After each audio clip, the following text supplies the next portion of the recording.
In 1965, sleigh bells were one of the first instruments to be used in space. Astronaut Tom Stafford brought bells along with a harmonica onto their spacecraft.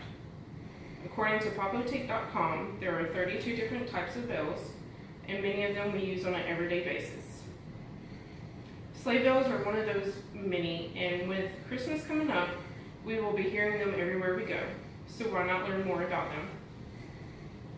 Today we will uncover the history of the bell, how bells are used in churches, and discover what bell founding is.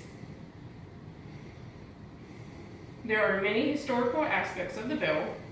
According to historyofbells.com, one of the first bells can be traced back over 4,000 years ago in China and started out being used as getting information out to the community.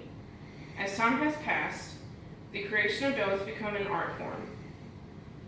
Extravagant, elaborate bells emerged, and different styles were used in different countries by different bell founders.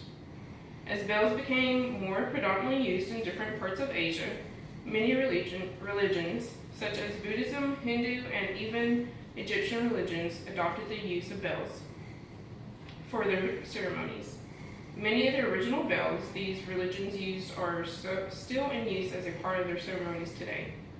The regular use of bells have been passed down over the years to almost all religions, including Christianity. Due to the ubiquity of religion across the world, bells have become one of the most important instruments on the planet. Now that we have uncovered the history of bell, let's look at how bells are used in churches.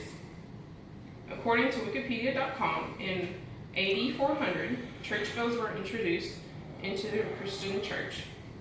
In AD 604, they became official in churches. By the early Middle Ages in Europe, church bells became popular.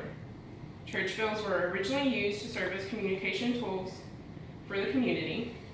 The bell was hung inside of the bell tower of the church to amplify the sound so it can be heard by the surrounding community. Today, church bells are usually used as a timekeeper and also can be used for announcements. They ring every hour on the hour to mark what time of day it is. And for most Christian religions, the bell is rung 15 minutes before church service. The bell is also rung at a slower pace at the beginning of a funeral service, which is called a death knell. When a wedding is being performed at the church, the bell is rung more lively at the end of the ceremony. Now that we have looked at how bells are used in churches, let's uncover what bell founding is. According to Wikipedia.org, the process of casting and tuning of the bell is called the bell founding. The maker of this process is called the bell founder or a bell maker. In the 19th century, before transportation of railways, bell founders would travel to cast bells on site. Today, bells are casted in a factory. Some of the first bells were made of pottery, but then later developed into metal bells. After many experiments with different kinds of metals, it has been found that the best ratio of metal is 80% copper and 20% tin, which is an alloy of bronze. These ratios have been used more than 3,000 years to make the perfect sound. The process of casting bells have been the same since the 12th century. First, the measurements are planned out, and then the mold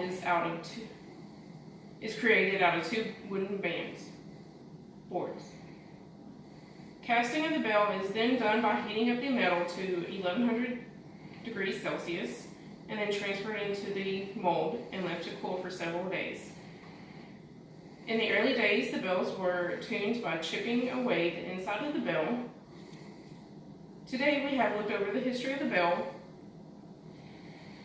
how bells are used in churches, and discovered what bell founding is. As we get closer to Christmas and you hear sleigh bells as you approach the grocery store, I hope you look back on what we have reviewed today.